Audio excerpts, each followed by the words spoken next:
నేనెప్పుడూ చెప్తాను, ఏ వ్యక్తిని అయినా వారిని వారిలానే అంగీకరించండి.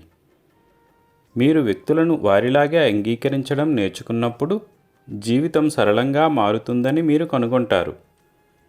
ఎందుకంటే ఒక నిర్దిష్ట విషయం ఒక నిర్దిష్ట మార్గంలో ఉండాలని మీరు కోరుకున్నప్పుడు అవతలి వ్యక్తి దానిని అలా కోరుకోవాల్సిన అవసరం లేదు అని మీరు అర్థం చేసుకున్నప్పుడు మీ మనసు బలంగానూ నిలకడగానూ మారుతుంది.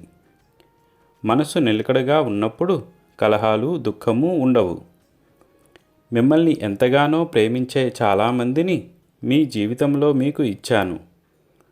కాబట్టి మీకు ఎవరితోనైనా గొడవలు ఉంటే వారి గురించి తప్పుడు మాటలు మాట్లాడకండి. అందరితోనూ శాంతియుతంగా, ఆప్యాయంగా జీవించండి. వాటిని మనసులో ఉంచుకోకండి. సంతోషంగా ఉండండి. చుట్టూ ఆనందాన్ని పంచండి.